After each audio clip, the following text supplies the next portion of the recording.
दोहा में प्रधानमंत्री नरेंद्र मोदी आज कतर के अमीर शेख तमीम बिन हमद अल थानी से करेंगे मुलाकात। द्विपक्षीय, क्षेत्रीय और वैश्विक मुद्दों पर होगी बातचीत। 2014 के बाद से पीएम मोदी की ये दूसरी कतर यात्रा।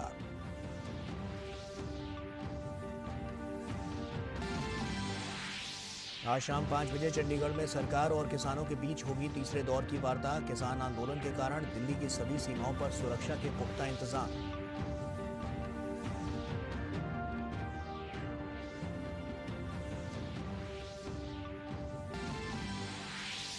राजनीतिक दलों के चंदे के लिए इलेक्टोरल बॉन्ड की व्यवस्था को चुनौती देने वाली याचिकाओं पर सुनवाई जारी। थोड़ी देर में आ सकता है अंतिम फैसला।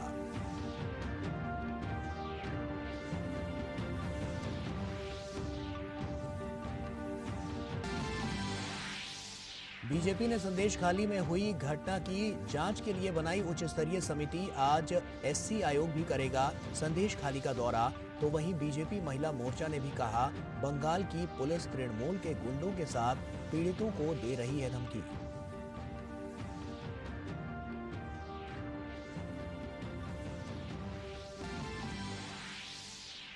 और कुर्क होगी हल्द्वानी के बनभूलपुरा में हिंसा के मास्टरमाइंड अब्दुल मलिक और उसके बेटे समेत 9 उपद्रवियों की संपत्ति। अदालत ने पुलिस को दिए कार्रवाई के आदेश।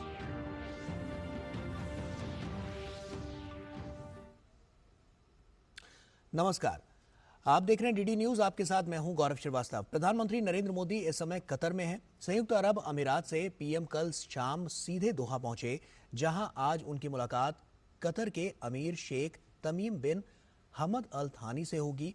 इस दौरान दोनों के बीच द्विपक्षीय, क्षेत्रीय तथा वैश्विक मुद्दों पर बातचीत होगी। इससे पहले कल पीएम मोदी ने यात्रा के पहले दिन कतर के पीएम अमीर शेख तमीम बिन हमद अल थानी से मुलाकात करेंगे और द्विपक्षीय, क्षेत्रीय तथा वैश्विक मुद्दों पर बातचीत करेंगे। उनकी कतर के प्रधानमंत्री मोहम्मद बिन अब्दुल रहमान अल थानी से अहम मुद्दों पर द्विपक्षीय बातचीत हुई। इस बैठक के बाद पीएम मोदी ने एक्स पर एक पोस्ट में कहा कि प्रधानमंत्री अल थानी के साथ बातचीत शानदार रही। हमने भारत और कतर के बीच मैत्री को और मजबूत बनाने पर चर्चा की। इससे पहले भारतीय विदेश मंत्रालय ने कहा कि प्रधानमंत्री मोदी की कतर के प्रधानमंत्री के साथ बेहद फलदायी वार्ता हुई। पिछले दिनों कतर में सजाए याफ्ता 8 भारतीय नागरिकों की रिहाई के बाद प्रधानमंत्री मोदी की दोहा की ये यात्रा काफी अहम मानी जा रही है।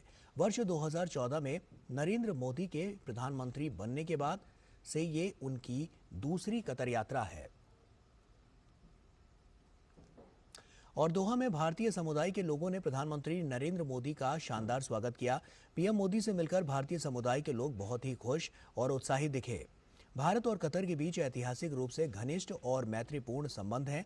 हाल के वर्षों में दोनों देशों के बीच द्विपक्षीय व्यापार और निवेश, उच्च स्तरीय राजनीतिक आदान प्रदान, ऊर्जा साझेदारी, संस्कृति और शिक्षा में सहयोग सहित अन्य क्षेत्रों में रिश्ते लगातार मजबूत हुए हैं। भारतीय समुदाय के 8 लाख से अधिक लोग दोहा में रहते हैं।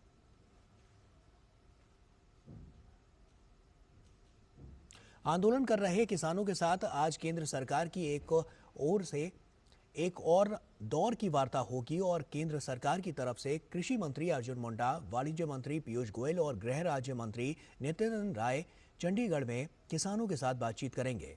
सरकार बार बार और लगातार कह रही है कि किसान बातचीत के जरिए हल निकालें। कृषि मंत्री अर्जुन मुंडा ने किसान आंदोलन को लेकर सभी पक्षों के ध्यान रखने की बात और कहा है कि ये ध्यान रखना होगा कि किसान आंदोलन से लोगों की रोजमर्रा की दिनचर्या प्रभावित ना हो। इस बीच किसानों को हरियाणा में प्रवेश करने से रोकने के लिए हरियाणा के 15 जिलों में धारा 144 लागू कर दी गई है। आंदोलन के जवाब में अर्धसैनिक बल की 64 कंपनियां और राज्य पुलिस की 50 कंपनियां तैनात की गई हैं। आंदोलन की बात करें तो सिंघू बॉर्डर पर प्रदर्शनकारी किसानों के आंदोलन से जनजीवन अस्त व्यस्त है। वहीं आंदोलन का सबसे ज्यादा खामियाजा आम आदमी, मजदूर और कारोबारी भुगत रहे हैं। किसान आंदोलन ने आम लोगों की मुश्किलें बढ़ा दी हैं। ट्रैफिक जाम और कारोबार प्रभावित होने से लोगों का बुरा हाल है। जो भी अपनी बातों को रचनात्मक, सकारात्मक सोच के साथ रखना चाहता है रखे और हम समाधान ढूंढे। तो हमने सबसे बातचीत की। कई लोगों ने इन सारे विषयों पर अपनी सहमति दी कि हाँ, यह सरकार ठीक कर रही है, सरकार क्विक एक्शन ले रही है। सरकार एडमिनिस्ट्रेटिव तरीके से एक्टिव है। पर इस बात से तो वो भी इस बात को मानते हैं कि किसान संगठनों के जो प्रतिनिधि होने चाहिए, पिछले जो कमेटी बनी थी उसमें उन्होंने नाम नहीं दिया। अब उस समय ये बातें सामने आई कि 3 की संख्या कम थी तो हम 6 कर सकते थे, हम बात कर सकते थे और कुछ, क्योंकि संगठनों के प्रतिनिधि ही होंगे, पूरा संगठन के दृष्टि से तो नहीं होगी। मैं निवेदन करूंगा सारे किसान संगठनों से बातचीत के माध्यम से समाधान ढूंढे और उसमें सरकार पूरी तरीके से तत्पर है, प्रतिबद्ध है और इस बात का ध्यान रखे कि आम आदमी को कठिनाई ना हो। और इस बीच एक बड़ी खबर आ रही है, आपको बता दें कि इस वक्त की बड़ी खबर, इलेक्टोरल बॉन्ड स्कीम असंवैधानिक है, ये सुप्रीम कोर्ट का कहना है। साफ तौर पर एक बड़ी बात यहां से निकलकर सामने आई है। बैंक इलेक्टोरल बेचना, बॉन्ड बंद करे, ये कहना है। और साथ ही इलेक्टोरल बॉन्ड स्कीम असंवैधानिक है, ये कहना है सुप्रीम कोर्ट का। इस वक्त की ये सबसे बड़ी खबर जो हम आपके साथ साझा कर रहे हैं। तो इलेक्टोरल बॉन्ड स्कीम असंवैधानिक है, ये सुप्रीम कोर्ट ने कहा है। और बैंक इलेक्टोरल बेचना, बॉन्ड बंद करे, ये कहना है सुप्रीम कोर्ट का। इस वक्त की बड़ी और अहम खबर जिससे हम आपको रूबरू करा रहे हैं। और लगातार हम देख रहे थे कि इसमें तमाम बिंदुओं पर चर्चा करने के बाद ये बड़ा और अहम फैसला लिया गया है।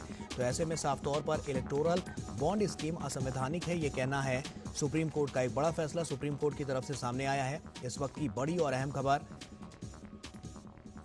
तो लगातार तमाम बिंदुओं पर चर्चा के बाद इस तरह की जो बात है वो निकलकर सामने आई है और ये बड़ा फैसला सामने आया है। इस वक्त की बड़ी खबर इलेक्टोरल बॉन्ड को लेकर आप देख सकते हैं कि इलेक्टोरल बॉन्ड स्कीम असंवैधानिक है, ये कहना है सुप्रीम कोर्ट का। विकास हमारे सहयोगी हमारे साथ जुड़ चुके हैं। विकास, साफ तौर पर इलेक्टोरल बॉन्ड स्कीम को असंवैधानिक सुप्रीम कोर्ट ने करार दिया है, क्या जानकारी, क्या ताजा अपडेट?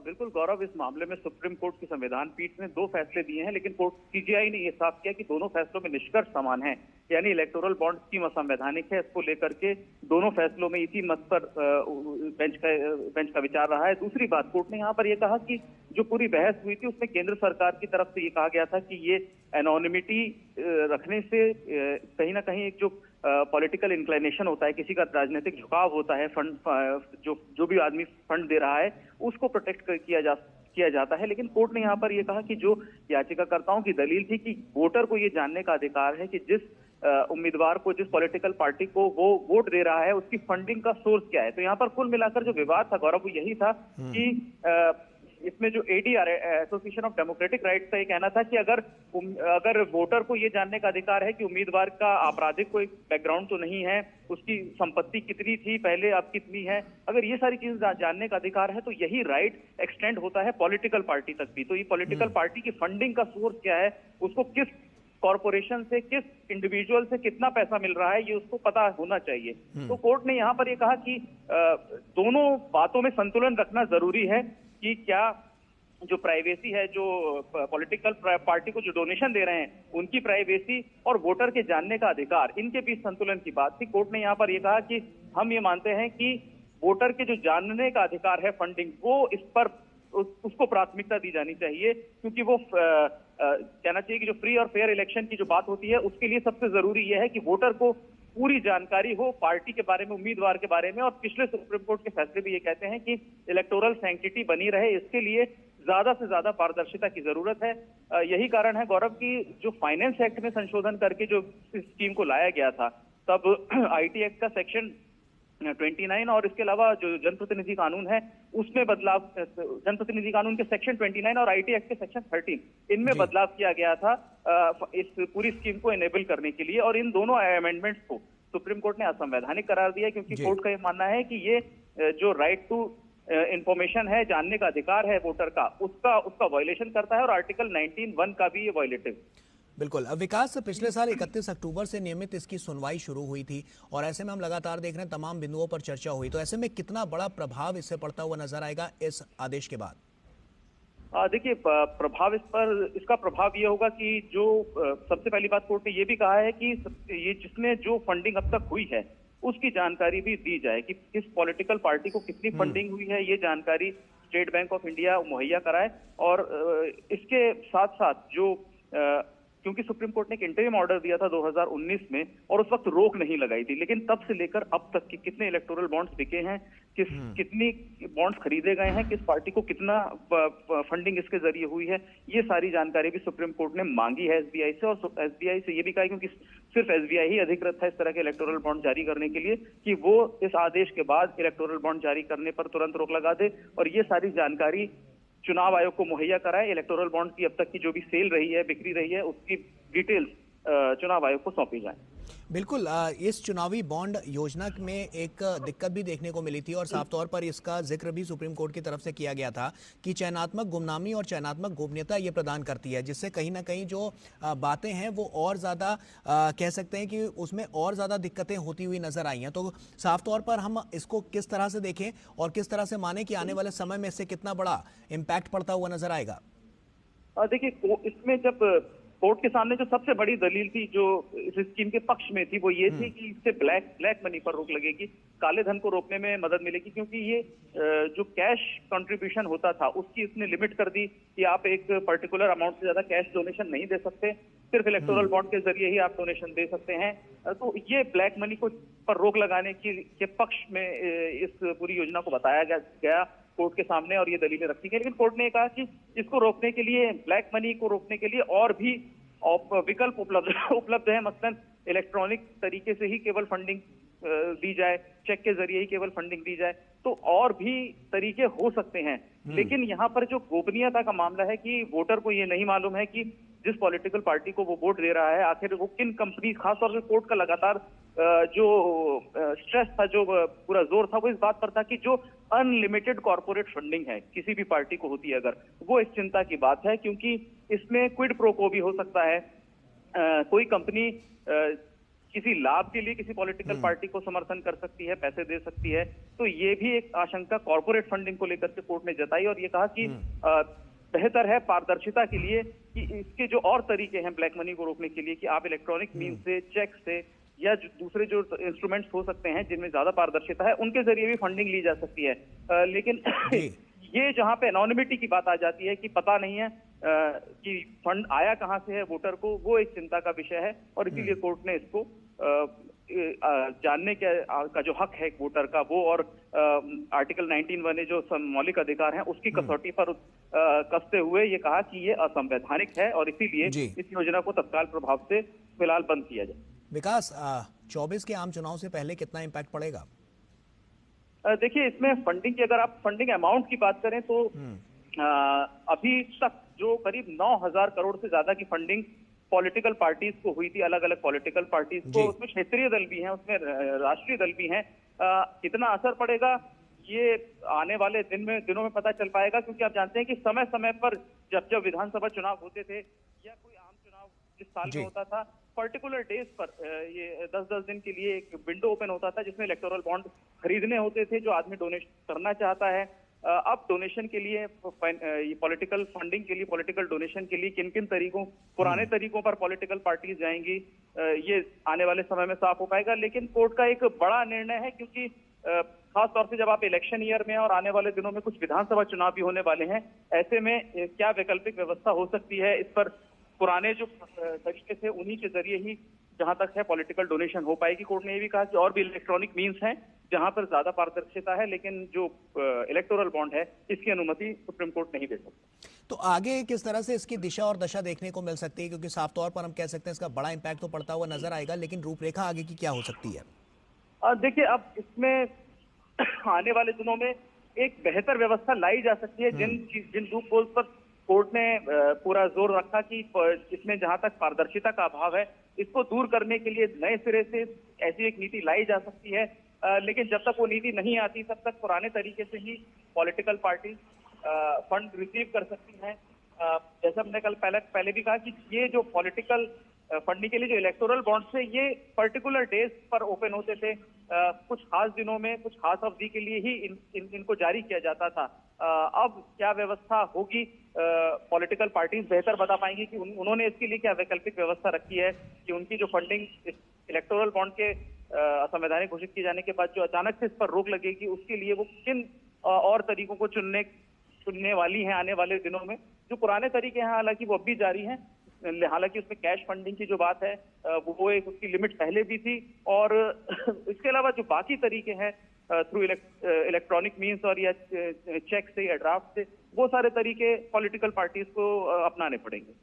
बिल्कुल साफ तौर पर, क्योंकि अब जैसा कि लिमिट की जब हम बात कर रहे हैं तो इसमें भी साफ तौर पर हम देख रहे हैं क्या कुछ और दिशा निर्देश इसकी तरफ से जारी किए गए हैं इसके अलावा भी जो साफ तौर पर असर डालते हुए नजर आएंगे?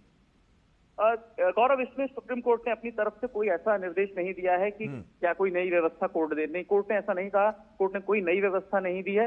कोर्ट ने इलेक्टोरल बॉन्ड को असंवैधानिक घोषित किया है। अब इसके जरिए पॉलिटिकल डोनेशंस नहीं हो सकते। उससे पहले जो भी एग्जिस्ट करते थे, जो आरपी एक्ट और आईटी एक्ट के जो अलग अलग प्रोविजंस हैं, कंपनीज एक्ट में भी इन सब चीजों के लिए, कॉर्पोरेट एक्ट में भी अलग से जगह है कि कैसे कॉर्पोरेट फंडिंग हो सकती है, उसकी क्या लिमिट होगी, उसमें क्या डिक्लेरेशंस देने होंगे, वो सारी चीजें अपने पुराने तरीकों से चलेंगी। लेकिन जो अमेंडमेंट्स लाए गए थे फाइनेंस एक्ट 2017 में, चाहे वो आरपी एक्ट से जुड़ा हो, चाहे वो कंपनीज एक्ट से जुड़ा हो, और चाहे वो आईटी एक्ट से जुड़ा हो, 2016-17 में ये जो भी संशोधन लाए गए थे, इन सबको सुप्रीम कोर्ट ने असंवैधानिक करार दिया। साफ तौर पर विकास, क्योंकि एक बहुत बड़ी बात यहां से निकलकर सामने आ रही है और आने वाले समय में भी हम इसका इम्पैक्ट बहुत ज्यादा देखने को हमें मिलेगा।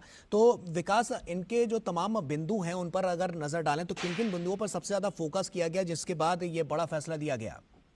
गौरव, कोर्ट के सामने सबसे बड़ी जो दलील थी वो दो थी, जहां पर विरोध करने वालों का ये कहना था कि वोटर को ये जानने का अधिकार है कि आखिर वो जिस भी उम्मीदवार को, जिस पॉलिटिकल पार्टी के उम्मीदवार को वोट दे रहा है, आखिर उसको पैसा कहां से मिल रहा है, किस उसके उसको फंड्स कहां से मिल रहे हैं, कौन है उसके फंड रेजर, ये एक बड़ा सवाल था।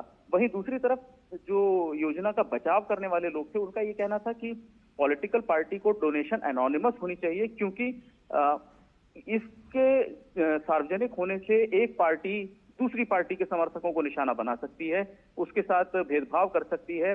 अगर वो कंपनी है, कॉर्पोरेट है, तो उसके ऊपर अलग अलग तरीकों से दबाव बनाए जा सकते हैं। तो एनोनिमिटी का पूरा बचाव किया गया था। योजना का समर्थन करने वालों ने सब यही कहा था कि वो एनोनिमस डोनेशन के पक्ष में है, और इसीलिए इसमें किसी तरह की कोई गड़बड़ी नहीं है। जहां तक पॉलिटिकल फंडिंग की बात है, ये एक व्यक्ति का, या जो कंपनी डोनेट कर रही है, डोनेशन दे रही है, इस तरह के पॉलिटिकल डोनेशन, उसके ऊपर छोड़ देना चाहिए कि वो किस पार्टी को उपयुक्त मानती है, किसको पैसा देना चाहती है। जब एनोनिमिटी की बात है तो यहाँ पर यह भी कहा गया कि चाहे कोई पार्टी पावर में हो, वो भी ये नहीं जान सकती कि डोनेशन का सोर्स क्या है, क्योंकि बगैर कोर्ट के डायरेक्शंस के ये कोई नहीं जान सकता कि पर्टिकुलर इलेक्टोरल बॉन्ड को किस व्यक्ति या किस कंपनी ने खरीदा था।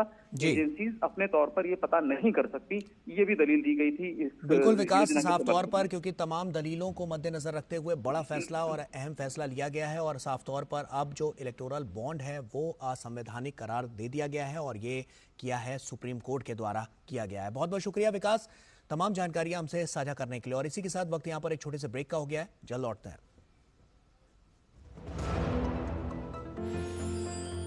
साल, बरस और सदी नहीं, एक युग गुजर जाएगा। उम्र न पूछो वंडर की, जब फर्क नजर आएगा। वंडर सीमेंट, फर्क नजर आएगा। ब्रेक के बाद एक बार फिर से आप सभी का स्वागत है। आंदोलन कर रहे किसानों के साथ आज केंद्र सरकार की एक ओर से एक और दौर की वार्ता होगी। वहीं केंद्र सरकार की तरफ से कृषि मंत्री अर्जुन मुंडा, वाणिज्य मंत्री पीयूष गोयल और गृह राज्य मंत्री नित्यानंद राय चंडीगढ़ में किसानों के साथ बातचीत करेंगे। सरकार बार बार और लगातार कह रही है कि किसान बातचीत के जरिए हल निकालें। कृषि मंत्री अर्जुन मुंडा ने किसान आंदोलन को लेकर सभी पक्षों के ध्यान को रखते हुए और यहाँ पर ध्यान रखने की भी बात कही है, और कहा है कि यह ध्यान रखना होगा कि किसान आंदोलन से लोगों की रोजमर्रा की दिनचर्या प्रभावित ना हो। इस बीच किसानों को हरियाणा में प्रवेश करने से रोकने के लिए हरियाणा के 15 जिलों में धारा 144 लागू कर दी गई है। आंदोलन के जवाब में अर्धसैनिक बल की 64 कंपनियां और राज्य पुलिस की 50 कंपनियां तैनात की गई हैं। आंदोलन की बात करें तो सिंघू बॉर्डर पर प्रदर्शनकारी किसानों के आंदोलन से जनजीवन अस्त व्यस्त है। आंदोलन का सबसे ज्यादा खामियाजा आम आदमी, मजदूर और कारोबारी भुगत रहे हैं। किसान आंदोलन ने आम लोगों की मुश्किलें बढ़ा दी हैं। ट्रैफिक जैम और कारोबार प्रभावित होने से लोगों का बुरा हाल है।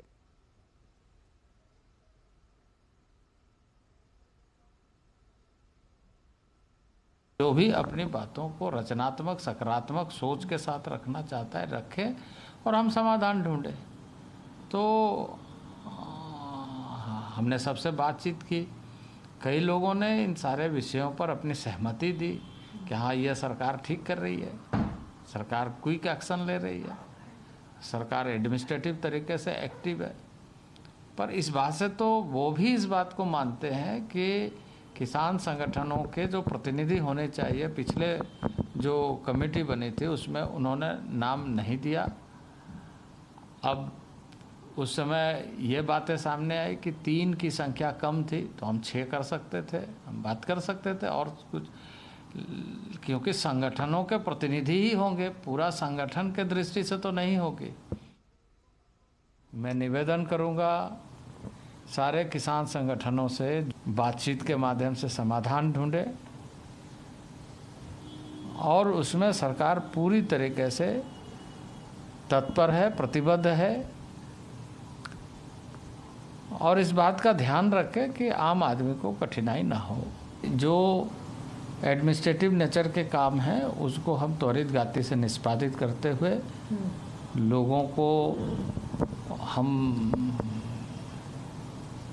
ये भरोसा देना चाहते हैं कि उसमें कहीं सरकार पीछे नहीं है।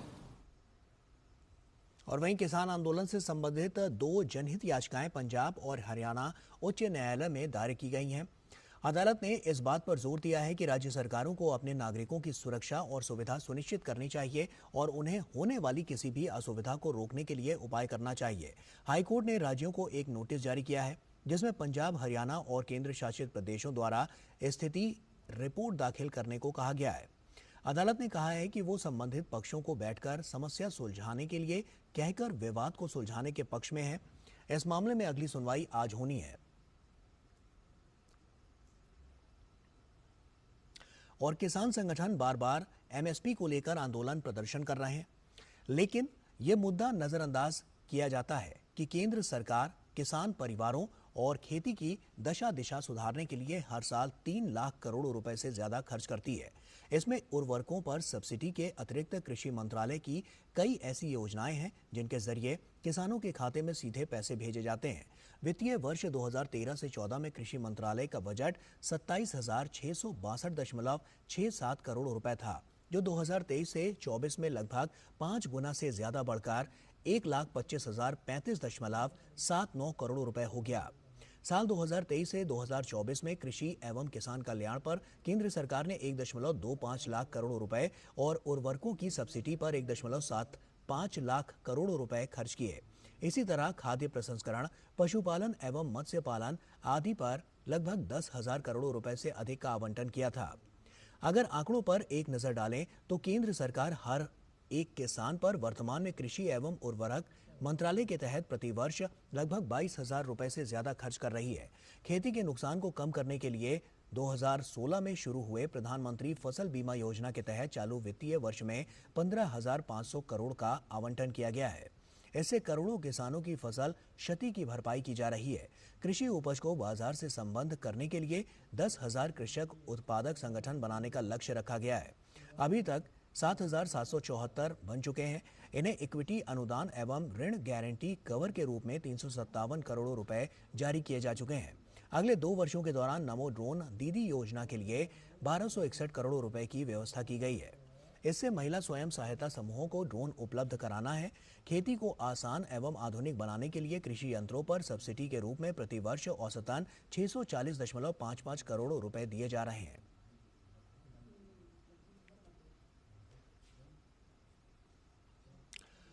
और किसान हितैषी है मोदी सरकार, साफ तौर पर यह नजर भी आ रहा है और आंकड़ों पर एक नजर हमने डाली। आगे बढ़ते हैं। आपको बता दें कि कोलकाता के अस्पताल में भर्ती पश्चिम बंगाल बीजेपी के अध्यक्ष सुकांत मजूमदार से विपक्ष के नेता शुवेंदु अधिकारी ने मुलाकात की। संदेश खाली जाते वक्त बीजेपी कार्यकर्ताओं की पुलिस से झड़प हो गई थी, जिसमें सुकांत मजूमदार को भी चोट आई है। फिलहाल वो कोलकाता के बशीरहाट मल्टी फैसिलिटी अस्पताल में हैं, जहां उनका इलाज चल रहा है। बीजेपी इस मामले में पश्चिम बंगाल की सरकार पर हमलावर है। कहा जा रहा है कि इस बर्ताव की जिम्मेदार ममता बनर्जी है। संदेश खाली के लोगों के साथ खड़ा होने के लिए बार बार हम लोग जाने के लिए प्रयास कर रहे हैं, हमारे नेता भी जा रहे हैं। पुलिस जबरदस्ती कर रही है। काल जिस प्रकार हमारे स्टेट प्रेसिडेंट के ऊपर हुआ है, यह अमानविक है। धक्का धक्की जबरदस्ती हुई उनके ऊपर, इसलिए वो बीमार पड़े हैं, उनको चोट आई है मानसिक और शारीरिक। मुझे उम्मीद है जल्दी ठीक होकर फिर वो नेतृत्व देंगे। और पश्चिम बंगाल के उत्तर 24 परगना जिले के संदेशखाली में महिलाओं के साथ हुए यौन उत्पीड़न और हिंसा की घटना लगातार सुर्खियों में है। आज एक और जहां एससी आयोग के सदस्य संदेशखाली का दौरा करेंगे, वहीं बीजेपी इस पर ममता सरकार और उनकी पार्टी टीएमसी पर लगातार हमलावर है।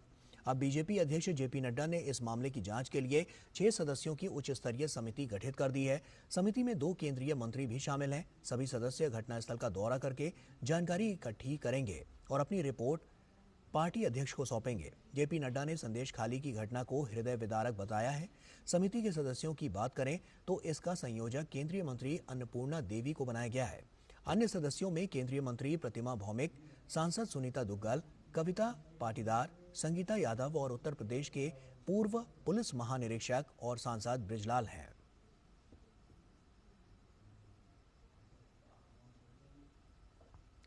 बीजेपी महिला मोर्चा की अध्यक्ष वंथी श्रीनिवासन ने भी सोशल मीडिया एक्स पर एक पोस्ट किया है और लिखा है कि राष्ट्रीय महिला आयोग की टीम के साथ पीड़ितों ने अपने बयान में पुष्टि की है कि पश्चिम बंगाल की पुलिस तृणमूल के गुंडों के साथ उन्हें धमकी दे रही है और ये इस बात से स्पष्ट है कि वहां की पुलिस अपने ट्वीट में जवाब छिपा रही है। उन्होंने आगे लिखा है कि छुपाने से सच नहीं छुप जाएगा। उन्होंने बीजेपी और बीजेपी अध्यक्ष जेपी नड्डा को टैग करते हुए लिखा है कि जब वो और उनकी बनाई गई टीम वहां का दौरा करेगी और पीड़ितों से मिलेगी तो हम सुनिश्चित करेंगे कि महिलाओं को न्याय मिले। और सीबीएसई की 10वीं और 12वीं कक्षा की बोर्ड परीक्षाएं आज से शुरू हो गई हैं। इस साल भारत और विदेश के 26 देशों से 39 लाख से अधिक छात्र इन बोर्ड परीक्षाओं में शामिल हो रहे हैं। दिल्ली के 877 परीक्षा केंद्रों पर 5,80,000 से अधिक छात्र इन परीक्षाओं में शामिल होंगे। बोर्ड ने परीक्षाओं के दौरान लोगों को गलत खबरों और अफवाहों के प्रति सचेत करते हुए अनुरोध किया है कि परीक्षाओं की पवित्रता बनाए रखने के लिए ऐसी किसी गतिविधियों में भाग न लें और संचार के किसी भी माध्यम से अफवाहों को न फैलाएं। आज ड्राइंग का पेपर है, तैयारी अच्छी है। सुबह 4 बजे उठ के पढ़े थे, रात में भी पढ़ाई की, बहुत अच्छी पढ़ाई है। एक्साइटमेंट भी है पर थोड़ी नर्वसनेस भी हो रही है। क्लास 10th का आज पेपर शुरू हो रहा है, जिसमें बच्चों से कहा गया है केवल वो एडमिट कार्ड लेकर आएं और स्टेशनरी लेकर आएं। किस कोविड प्रोटोकॉल के तहत सैनिटाइजर्स वो लेकर आ सकते हैं, लेकिन किसी भी तरह का प्रिंटेड मटेरियल और किसी भी तरह के बार्ड आइटम्स को आज नहीं लेकर आना है। Whatever the rule regulation, we have to follow it, and I'm very happy. And my best wishes for all the students of the board examinations. कोशिश यही है कि हो जाए, पास भी हो जाए, अच्छे नंबर मिल जाए, बस और क्या। भारतीय रेल देश का सबसे बड़ा ट्रांसपोर्टर है, जिसमें रोजाना 3 करोड़ से ज्यादा यात्री सफर करते हैं। पैसेंजर ट्रेन से लेकर एग्जीक्यूटिव ट्रेनें रोजाना आपको मंजिल तक पहुंचाने का काम करती हैं। भारत की लाइफलाइन कही जाने वाली रेल का इतिहास भी काफी पुराना है। विश्व की सबसे पुरानी भाप इंजन फेरी क्वीन से लेकर शताब्दी राजधानी हमसफर, गतिमान और तेजस को आपने पटरियों पर दौड़ते देखा होगा। पर आज हम बात करेंगे आत्मनिर्भरता की ओर तेजी से कदम बढ़ाती हुई नए भारत की नई पहचान वंदे भारत एक्सप्रेस ट्रेन की। भारत में सेमी हाई स्पीड ट्रेन देश की पहली वंदे भारत ट्रेन आज ही के दिन 2019 में पटरियों पर दौड़ी थी, जिसे प्रधानमंत्री नरेंद्र मोदी ने दिल्ली से वाराणसी के बीच हरी झंडी दिखाकर रवाना किया था। स्वदेशी सेमी हाई स्पीड ट्रेन की शुरुआत की वंदे भारत, एक ऐसी ट्रेन जिसकी रफ्तार शताब्दी और राजधानी जैसी ट्रेनों से भी ज्यादा थी। इस पहली स्वदेशी ट्रेन सेट को चेन्नई के रेल कोच फैक्ट्री में तैयार किया गया था, जिसकी अधिकतम रफ्तार 180 किलोमीटर प्रति घंटा मापी गई। वंदे भारत एक्सप्रेस इंडिया की फर्स्ट, ऑलवेज फर्स्ट की भावना समृद्ध करती है। मुझे खुशी है कि वंदे भारत ट्रेन आज विकास, आधुनिकता, स्थिरता और आत्मनिर्भरता का पर्याय बन चुकी है। सबसे बड़ी बात यह है कि इसका निर्माण मेक इन इंडिया के तहत पूर्णतः भारत में किया गया। मेक इन इंडिया का मकसद न सिर्फ देशी विदेशी कंपनियों द्वारा भारत में ही वस्तुओं का निर्माण है, बल्कि विश्व पटल पर भारत की लगातार मजबूत होती अर्थव्यवस्था को स्थायी ढांचा प्रदान करना भी है। जिसकी शुरुआत प्रधानमंत्री नरेंद्र मोदी ने 25 सितंबर 2014 को की थी। यही कारण था कि 2017 में इस ट्रेन सेट की परिकल्पना की गई और 2019 में इस सपने को हकीकत में तब्दील किया गया। वर्ल्ड क्लास सुविधाओं से लैस इस ट्रेन की तुलना हवाई जहाज से भी की जा सकती है, जिसमें दोनों तरफ ऑटोमेटिक स्लाइडिंग दरवाजे, दरवाजों के साथ स्लाइडिंग सीढ़ियां, सभी कोच में वाईफाई और इंफोटेनमेंट की सुविधा, GPS based passenger information system, modular toilet, वातानुकूलित कोच, एडजस्टेबल आरामदायक सीट, दिव्यांगजनों को ध्यान में रखते हुए व्हीलचेयर के लिए अलग से कोच में स्पेस, यात्री सूचना के लिए एलईडी स्क्रीन और स्पीकर और सामान रखने के लिए कोच में अलग रैक नजर आता है। सरल भाषा में कहा जाए तो ये ट्रेन सेट भारतीय रेल इंजीनियरिंग का एक बेमिसाल उदाहरण है, जिसे पूरा कर पाना हर किसी के लिए मुमकिन नहीं था। आज देश भर में 82 वंदे भारत ट्रेन सेवाओं का संचालन किया जा रहा है। वित्तीय वर्ष 2022-23 के दौरान वंदे भारत ट्रेनों की कुल ऑक्यूपेंसी 96.62% रही। दिल्ली से अभिषेक सिंह की रिपोर्ट, डीडी न्यूज। और आइए अब नजर डालते हैं इस वक्त की हेडलाइंस पर। दोहा में प्रधानमंत्री नरेंद्र मोदी आज कतर के अमीर शेख तमीम बिन हमद अल थानी से करेंगे मुलाकात। द्विपक्षीय, क्षेत्रीय और वैश्विक मुद्दों पर होगी बातचीत। 2014 के बाद से पीएम मोदी की यह दूसरी कतर यात्रा।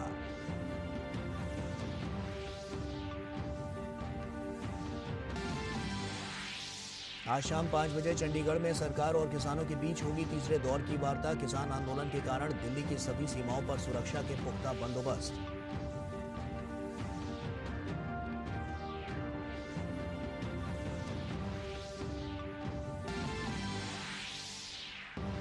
सुप्रीम कोर्ट ने इलेक्टोरल बॉन्ड को बताया असंवैधानिक, कहा बॉन्ड बेचना बंद करे बैंक। एसबीआई को अप्रैल 2019 से अब तक बेचे गए बॉन्ड का ब्यौरा चुनाव आयोग को देने के निर्देश।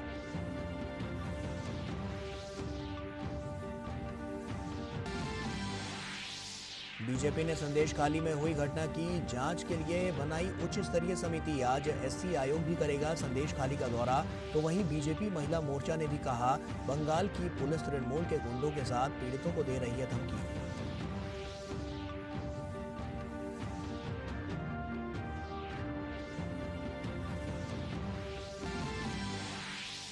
और कुर्क होगी हल्द्वानी के बनभूलपुरा में हिंसा के मास्टरमाइंड अब्दुल मलिक और उसके बेटे समेत 9 उपद्रवियों की संपत्ति।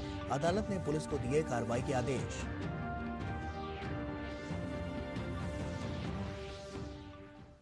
और आइए खबरों में आगे बढ़ते हैं। पेटीएम को ईडी के नोटिस के बाद एक और झटका लगा है। पेटीएम के शेयरों के लिए सर्किट लिमिट और घटा दी गई है। आरबीआई की कार्रवाई के बाद लगातार 2 कारोबारी दिनों में इसके शेयर 20% के लोअर सर्किट पर आकर बंद हुए थे। इसके बाद इस लिमिट को घटाकर 10% कर दिया गया और अब इस लिमिट को घटाकर 5% कर दिया गया है। शेयर की सर्किट लिमिट घटाने का मतलब यह है कि इसके शेयर एक दिन में अधिकतम 5% ही चढ़ उतर सकते हैं। वहीं ईडी ने पेटीएम पेमेंट बैंक के खिलाफ शुरुआती जांच शुरू कर दी है। रिजर्व बैंक ने पेटीएम पर पाबंदी लगाते हुए कहा है कि वो 29 फरवरी से नई जमा राशि स्वीकृत ना करे। रिजर्व बैंक ने अपने इस कदम की समीक्षा करने से भी इनकार कर दिया है।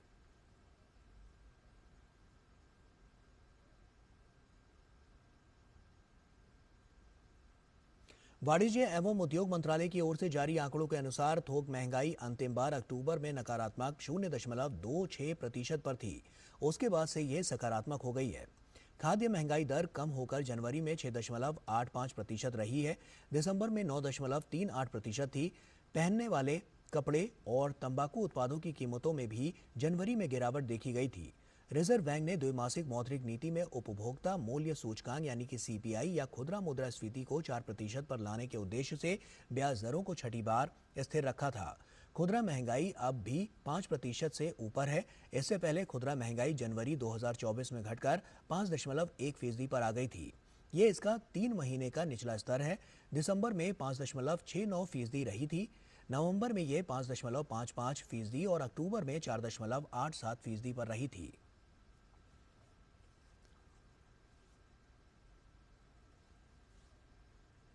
और आरबीआई ने मास्टर कार्ड व वीजा जैसे कार्ड नेटवर्कों को कॉरपोरेट व छोटे उद्यमों के ओर से वाणिज्यिक कार्ड से किए जाने वाले भुगतान को रोकने का निर्देश दिया है। अन्य बिजनेस आउटलेट्स पर हो रहे लेन देन भी अस्थायी रूप से रोक दिए गए हैं।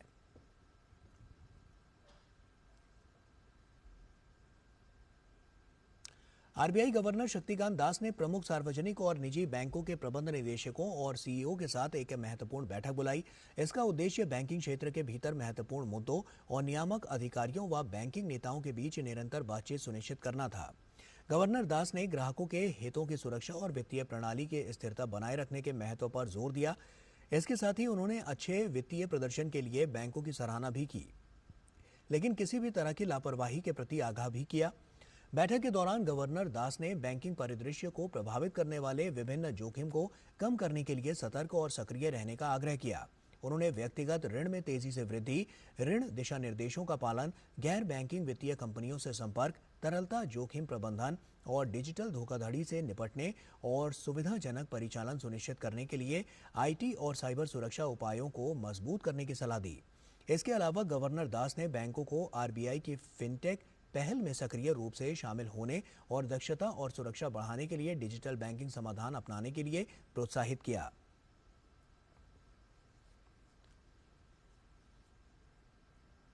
रक्षा सामग्री के निर्माण में भारत आत्मनिर्भर बन रहा है और तो और इस सक्रियता को और बल भी दिया जा रहा है। इसी के साथ ऐसा वातावरण भी निर्मित किया जा रहा है जिससे युद्धक सामग्री का निर्माण करने वाली सरकारी और निजी क्षेत्र की कंपनियों में स्पर्धा बढ़े। इसी कड़ी में रक्षा मंत्रालय द्वारा सरकारी ई मार्केट प्लेस जेम पोर्टल के माध्यम से लेन देन किए गए कुल ऑर्डर मूल्य के मामले में 1 लाख करोड़ रुपए का आंकड़ा पार करके एक बड़ी उपलब्धि हासिल की है।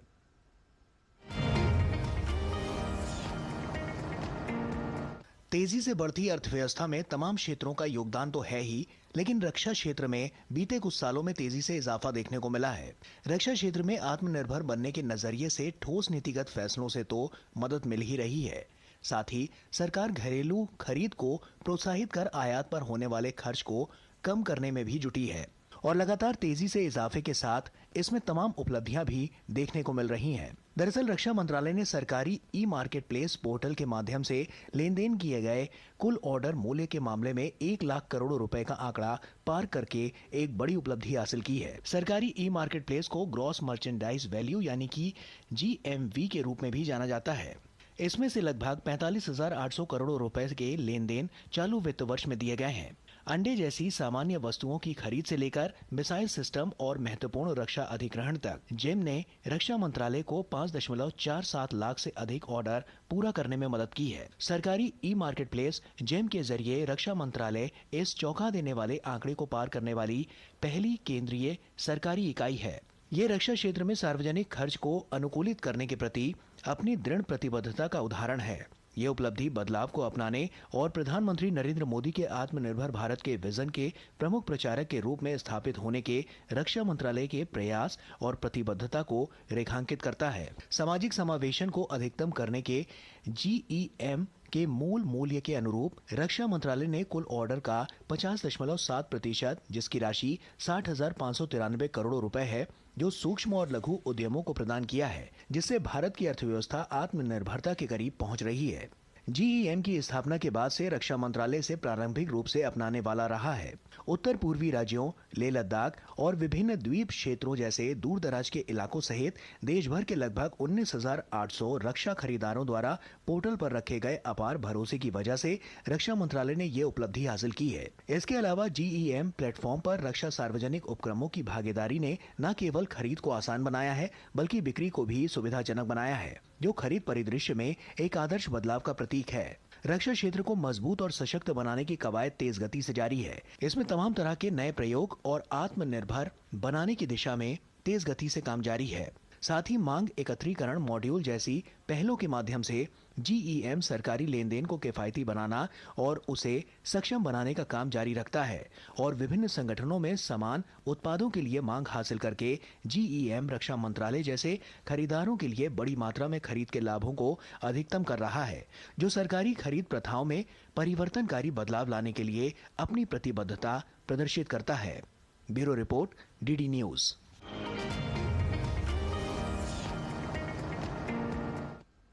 और आइए अब नजर डालते हैं कारोबार जगत से जुड़ी कुछ और अहम खबरों पर फटाफट अंदाज में। भारत में थोक मूल्य सूचकांक यानी WPI पर आधारित महंगाई दर कम होकर पिछले साल की समान अवधि की तुलना में 3 महीने के निचले स्तर 0.27% पर पहुंच गई है। वाणिज्य एवं उद्योग मंत्रालय द्वारा जारी आंकड़ों से पता चलता है कि खाद्य वस्तुओं व विनिर्मित उत्पादों के दाम में आई कमी के कारण ऐसा हुआ है। इसके पहले दिसंबर 2023 में थोक महंगाई दर 0.73% थी। नकली धन प्रबंधकों द्वारा ठगे जा रहे लोगों को आगाह करते हुए बाजार नियामक सेबी ने निवेशकों को ऐसी अवैध इकाइयों से आगाह किया है जो पंजीकृत होने का दावा करती है और अधिक रिटर्न का वादा करती है। सेबी ने जांच परख करने, पंजीकरण सत्यापित करने और अधिक रिटर्न का वादा करने वाले निवेशों से सावधान रहने और पैसा देने से पहले ऐसी इकाइयों के खिलाफ प्रवर्तन कार्रवाई की जांच का आग्रह किया है। केंद्र सरकार ने बाइक टैक्सी कारोबार को कानूनी जमा पहनाने के लिए बाइक टैक्सियों की परिभाषा स्पष्ट की है। इसके तहत देश में मोटरसाइकिलों को कानूनी तौर पर अनुबंध गाड़ी के तौर पर संचालित करने की अनुमति दी जाएगी। नेशनल स्टॉक एक्सचेंज यानी NSE और बॉम्बे स्टॉक एक्सचेंज यानी BSE ने 2 मार्च को स्पेशल ट्रेडिंग सेशन आयोजित करने का ऐलान किया है। NSE और BSE ने सर्कुलर जारी करते हुए बताया कि 2 मार्च को आयोजित होने वाले इस सेशन के दौरान इक्विटी और इक्विटी डेरिवेटिव्स सेगमेंट में ट्रेडिंग की जाएगी। इस दिन डिजास्टर रिकवरी साइट पर इंट्राडे स्विच ओवर किया जाएगा।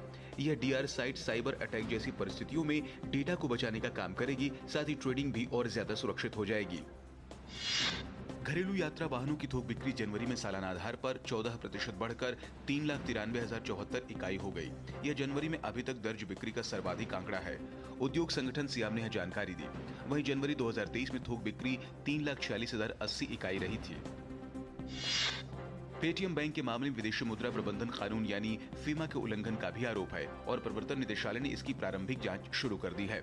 इससे पहले भारतीय रिजर्व बैंक पेटीएम बैंक द्वारा कई प्रकार के उल्लंघन किए जाने की चिंता जता चुका है।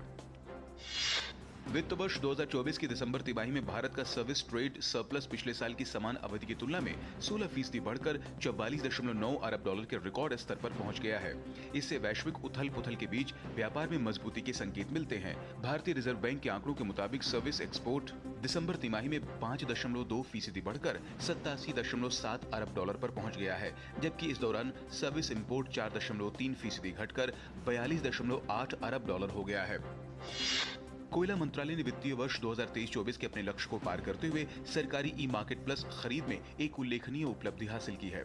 14 फरवरी 2024 तक जिम के माध्यम से खरीदारी प्रभावशाली ढंग से बढ़कर 63,890 करोड़ रुपए हो गया, जो वार्षिक लक्ष्य का 300% है। इसके साथ ही कोल इंडिया लिमिटेड ने सभी केंद्रीय सार्वजनिक क्षेत्र उद्यमों के बीच जिम पोर्टल पर शीर्ष स्थान बनाए रखा है। और आइए खबरों में आगे बढ़ते हैं। हल्द्वानी सिविल कोर्ट ने हल्द्वानी हिंसा के नामजद मास्टरमाइंड अब्दुल मलिक, उसके बेटे सहित 9 उपद्रवियों की संपत्ति कुर्क करने के आदेश जारी कर दिए हैं। पुलिस सूत्रों के मुताबिक कोर्ट ने सभी 9 आरोपियों पर CRPC की धारा 82-83 के तहत कार्रवाई की अनुमति दे दी है। पुलिस ने कोर्ट में आरोपियों की संपत्ति कुर्क करने के लिए आवेदन किया था। 8 फरवरी को हल्द्वानी के बनभूलपुरा क्षेत्र में हुई हिंसा के बाद पुलिस ने 3 अलग अलग मामले दर्ज किए थे। इसमें 18 लोगों को नामजद किया गया था। इनमें से पुलिस अब तक 7 लोगों को गिरफ्तार कर चुकी है।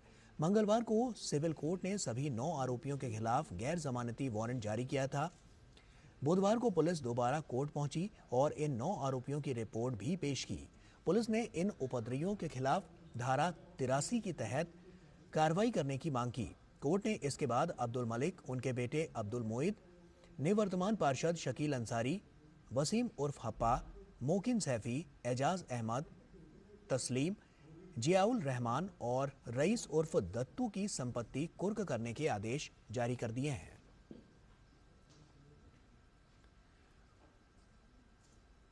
केंद्रीय मंत्री अश्विनी वैष्णव ने आज ओडिशा से राज्यसभा चुनाव के लिए अपना नामांकन दाखिल किया। नामांकन दाखिल करने से पहले अश्विनी वैष्णव ने बुधवार को पुरी मंदिर जाकर भगवान जगन्नाथ जी के दर्शन के साथ ही आशीर्वाद लिए। दरअसल राज्यसभा में 15 राज्यों के 56 सदस्यों का कार्यकाल अप्रैल में खत्म हो रहा है। इन सीटों के लिए चुनाव 27 फरवरी को होने हैं। राज्यसभा चुनाव के लिए नामांकन का आज अंतिम दिन है और नामांकन पत्रों की जांच 16 फरवरी को होगी और नाम वापस लेने की आखिरी तारीख 20 फरवरी है। मराठा समुदाय के आरक्षण और अन्य मांगों पर चर्चा के लिए 20 फरवरी को महाराष्ट्र विधानमंडल का एक विशेष सत्र आयोजित किया जाएगा। राज्य मंत्रिमंडल की बैठक में मराठा समुदाय के विभिन्न मांगों पर चर्चा के लिए 20 फरवरी को विधानमंडल का एक दिवसीय विशेष सत्र बुलाने को मंजूरी दे दी गई है। गौरतलब है कि आंदोलनकारी मराठा समुदाय की आरक्षण की मांग के लिए महाराष्ट्र विधानमंडल के विशेष सत्र बुलाने की मांग भी कर रहे थे।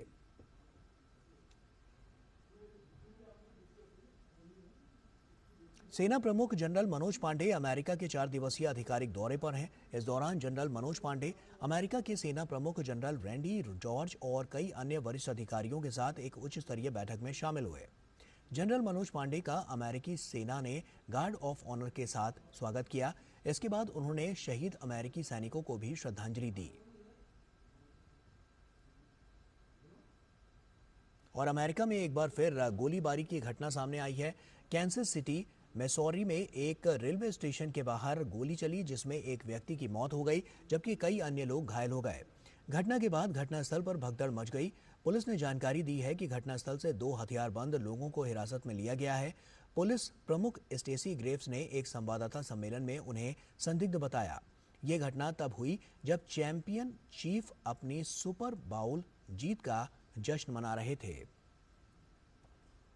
रूस और यूक्रेन के बीच करीब 2 साल से युद्ध चल रहा है। दोनों देशों के बीच चल रहे युद्ध के दौरान अमेरिकी पत्रकार टकर कार्लसन ने रूसी राष्ट्रपति व्लादिमीर पुतिन का इंटरव्यू लिया था। रूसी राष्ट्रपति व्लादिमीर पुतिन का कहना है कि पिछले हफ्ते सुर्खियां बटोरने वाले एक साक्षात्कार में अमेरिकी टेलीविजन होस्ट टकर कार्लसन के तीखे सवालों की कमी ने उन्हें आश्चर्यचकित किया था। पुतिन ने कहा कि मुझे इंटरव्यू से पूरी संतुष्टि नहीं मिली। व्लादिमीर पुतिन ने एक रूसी टीवी साक्षात्कारता पावेल जरूबिन से कहा है कि वो चाहते थे कि टकर कार्लसन अधिक आक्रामक व्यवहार करें ताकि उन्हें उतनी ही स्पष्टता से जवाब देने का मौका मिलता। यूक्रेन से जंग के बीच रूस के राष्ट्रपति व्लादिमीर पुतिन ने बड़ा ऐलान करते हुए मॉस्को फोरम में अपने संबोधन में कहा कि रूस दुनिया की सबसे खतरनाक लाइलाज बीमारी कैंसर के लिए वैक्सीन बनाने पर तेजी से काम कर रहा है और जल्द ही रूस इसे बना भी लेगा। रूस के राष्ट्रपति व्लादिमीर पुतिन ने बताया कि वैज्ञानिक इस वैक्सीन को बनाने के अंतिम चरण में है। ब्रिटेन की रानी कैमिला ने लंदन में विलियम शेक्सपियर के काम का जश्न मनाने वाले एक कार्यक्रम में भाग लिया। ये कार्यक्रम खास मेहमानों से भरा हुआ था, जिसमें Dame Judi Dench, Gary Oldman और रॉबर्ट लिंडसे ने अपनी कला का प्रदर्शन किया। कार्यक्रम में शामिल होने के लिए कैमिला जैसे ही लंदन के ग्रोसवेनर हाउस होटल पहुंची, वहां ब्रायन कॉक्स, जेरेमी आयरन्स और डेविड मिशेल सहित हेमलेट नाटक में भूमिका निभाने वाले कई अभिनेताओं ने उनका स्वागत किया। शौक और पैशन को पूरा करने की कोई उम्र नहीं होती और अगर अपने शौक के जरिए खुद को आत्मनिर्भर बना लिया जाए तो इससे बेहतर क्या हो सकता है। कुछ ऐसा ही करके दिखाया है कोडरमा की कंचन भदानी ने। जिस उम्र में लोग रिटायर हो जाते हैं और काम धंधों से मुक्त होकर आराम की जिंदगी बिताना शुरू कर देते हैं, उम्र के इस पड़ाव में कोडरमा के झुमरी तिलैया की कंचन भदानी ने न सिर्फ अपने शौक और पैशन को जिंदा रखा, बल्कि खुद को आत्मनिर्भर बनाने के साथ समाज की दूसरी महिलाओं को आत्मनिर्भर बनाने की कवायद में जुटी हैं। बचपन से अपनी दादी नानी और माँ से सीखे क्रोशिया वर्क के जरिए कंचन खिलौने बनाकर अपने सपने को पूरा कर रही हैं। मैं तो खैर इसे बचपन से जानती थी और मेरी मदर इन लॉ, हमारी मम्मी, हमारी नानी सब क्रोशिया वर्क करती है, तो उन लोग से ही मैंने सीखा था खास करके। लेकिन कुछ बच्चियाँ आती थी कभी कभी, चाहे और कुछ महिलाएं भी, कि उन लोग को लगता था सीखते तो हम सब चीज़ है लेकिन हमको इससे कुछ आर्थिक आमदनी होनी चाहिए। तो फिर बहुत सोचने के बाद मैंने 2001 में एक क्रोशिया वर्क शुरू किया और इन लोग को महीना भर चाहे 40 दिन का ट्रेनिंग देकर मैंने इन लोग को ट्रेन किया और जब ये अच्छी तरह ट्रेंड हो जाती है तब मैं इसे जो इसका मटेरियल है मैं इसे अवेलेबल करवाती हूँ और इन लोग से बनवाती हूँ। ऊन और रुई को क्रोशिया और इन औजारों के मदद से आकर्षक खिलौनों में तब्दील किया जाता है। कंचन ट्रेनिंग के बाद उन महिलाओं को खिलौने बनाने का ऑर्डर भी देती हैं, जिससे इन्हें अच्छी खासी आमदनी भी हो जाती है। ऊन और रुई के बने इन खिलौनों की बाजार में काफी डिमांड है। ये सॉफ्ट होने के कारण छोटे बच्चों के लिए भी अच्छा है। अब तक कंचन और इन महिलाओं ने 5000 से ज्यादा खिलौनों का निर्माण कर लाखों रुपए की आमदनी की है। बहुत इंटरेस्ट लगता है चीज़ों को सीखने में, बनाने में, और खूबसूरत कलरफुल भी बनाते हैं। और सब कोई को आंटी फ्री में भी सिखाती है, कोई फी वगैरह नहीं लेती है। और सीखने के बाद भी आंटी हम लोग को मटेरियल देती है, और मटेरियल देने के बाद हम लोग प्रोडक्ट तैयार करके हम लोग आंटी के देते हैं। जिस तरह का गुड़िया रहता है, खिलौना रहता है, उसी तरह हम लोग को वो प्राइस देती है। यहाँ पे सिखाने के लिए भी और सीखने के लिए भी बहुत कुछ है। और यहाँ से 2 पैसा हम लोग ले जाके आर्थिक सहयोग भी घर में हम करते और खुद का ही बचत कर पाते हैं। कोलकाता की रहने वाली कंचन भदानी साल 1982 में माइका व्यवसायी गोपाल भदानी से शादी होने के बाद कोडरमा आई। परिवार और बच्चों के पालन पोषण के कारण अपने इस शौक को पूरा करने के लिए कंचन को कई सालों तक इंतजार करना पड़ा। लेकिन जब उनके बच्चे सेट हो गए तब उन्होंने अपने इस पैशन को फिर से शुरू किया और परिवार और समाज के लिए कुछ कर गुजरने की तमन्ना रखने वाली महिलाओं और युवतियों को आत्मनिर्भरता का पाठ पढ़ाया। मैं यहाँ पे सीखने के लिए आई हूँ ताकि मैं भी इसे बना के अपने घर में बच्चों को दे सकूं और कभी ये बिज़नेस का पर्पस बन सके तो मैं इससे आगे बढ़ सकूं। ये सभी को सिखाती भी हैं, उसके बाद अच्छी तरह से ट्रेंड करके ये लोगों का आर्थिक आमदनी भी हो जाता है। ये लोग घर जाके बनाती भी हैं और ला के देती है। उनका उचित मूल्य दीदी इन्हें देती है और दीदी इनको ट्रेनिंग निःशुल्क मतलब देती है, इसका कोई शुल्क नहीं है। कंचन भदानी द्वारा तैयार किए गए इन खिलौनों की मार्केटिंग सोशल मीडिया के जरिए की जाती है और ऑनलाइन बाजार में खिलौने उपलब्ध हैं। एक खिलौने को पूरी तरह से तैयार करने में 1 से 2 दिन का समय लगता है और ये पूरी तरह से हाथों के हुनर से तैयार किया जाता है। गुड न्यूज जज्बा इंडिया के लिए झारखंड कोडरमा से गजेंद्र बिहारी के साथ दिवाकर कुमार की रिपोर्ट, जीडी न्यूज। और नई दिल्ली विश्व पुस्तक मेले में प्रधानमंत्री नरेंद्र मोदी की पुस्तकें भी आकर्षण का केंद्र बनी हुई हैं। मेले में पहुंचने वाले पुस्तक प्रेमी प्रधानमंत्री की पुस्तकें खोज रहे हैं। कैसी हैं ये पुस्तकें, इसका जायजा लिया हमारे संवाददाता गिरीश निशाना ने।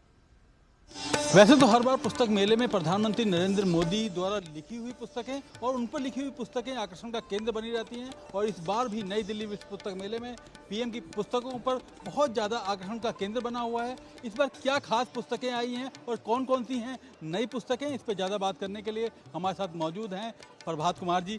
प्रधानमंत्री नरेंद्र मोदी जी एक हमारे लिए आइकन है, नायक हैं। वो जिस क्षेत्र में भी जो उनका चिंतन है वो हम लोगों के लिए एक नया पथ प्रशस्त कर रहे हैं। अभी हमने इस वर्ष उनकी संविधान विषयक जो उनके उद्बोधन है उसका संकलन प्रकाशित किया है, नए भारत का सामवेद। तो क्योंकि उन पर लोग आरोप लगा रहे हैं कि संविधान को वो तोड़ मरोड़ रहे हैं, पर वो संविधान का कैसे संरक्षण कर रहे हैं, उन्होंने संविधान दिवस की घोषणा की। तो नए भारत का सामवेद में उनके संविधान विषयक भाषणों का संकलन किया है। ऐसे एक दूसरी पुस्तक हमने प्रकाशित की है, उसका नाम है वसुधैव कुटुंबकम। हम सब देख रहे हैं कितनी भव्यता के साथ G20 का उन्होंने यहाँ पर आयोजन किया और वो दृश्य मुझे भूलता नहीं है कि जब विश्व के सबसे बड़ी शक्तियाँ राजघाट पर खड़े होकर राष्ट्रपिता महात्मा गांधी को प्रणाम कर रही थी। तो ये माननीय नरेंद्र भाई मोदी की एक सफलता है कि उन्होंने इस प्रकार का अवसर भारत में उपस्थित किया। तो उनके जितने विदेशों में दिए भाषण हैं उन पर केंद्रित पुस्तक है वसुधैव कुटुंबकम, जिसके अंदर उनकी वैदेशिक नीति दिखती है, कूटनीति दिखती है, जिसका सुपरिणाम हम देख रहे हैं। कतर में जिस प्रकार से 9 भारतीयों को रिहा किया गया जिनके ऊपर फांसी की तलवार लटकी हुई थी, तो इसके लिए नरेंद्र भाई, उनका कर्तृत्व, उनकी नीतियाँ, एक व्यापक संपर्क जो उन्होंने पूरे विश्व में बनाया है, भारत का मान बढ़ाया है, तो इन पुस्तकों से परिलक्षित होता है। कितनी खुशी होती है जब आप प्रधानमंत्री की पुस्तकों को प्रकाशित करते हैं? हमारे लिए गौरव की बात है। माननीय प्रधानमंत्री जी के विषय में लोगों के अंदर इतनी जिज्ञासा है, जागरूकता है, वो जानना चाहते हैं उनका डीएनए क्या है, कहाँ से उनको इतनी ऊर्जा और शक्ति प्राप्त होती है कि वो अहर्निश राष्ट्र सेवा में लगे हुए हैं। तो उनके लिए कुछ कर पाना एक गिलहरी प्रयास है हमारे। तो अगर आप भी प्रधानमंत्री नरेंद्र मोदी के बारे में और भी ज़्यादा जानना और समझना चाहते हैं तो नई दिल्ली विश्व पुस्तक मेले चले आइए, जहां आपको उनके बारे में बहुत सी पुस्तकें देखने को मिल जाएंगी। कैमरामैन शारदा रंजन के साथ गिरीश निशाना, डीडी न्यूज, दिल्ली। और इसी के साथ बुलेटिन में फिलहाल अभी के लिए इतना ही, लेकिन जाने से पहले आपको छोड़ जाते हैं वेनेजुएला के कोलोनिया तोवर की सड़कों पर, जहां लाल हार्लेक्विन में कार्निवल का जश्न मनाया जा रहा है। तो दीजिए इजाजत, नमस्कार।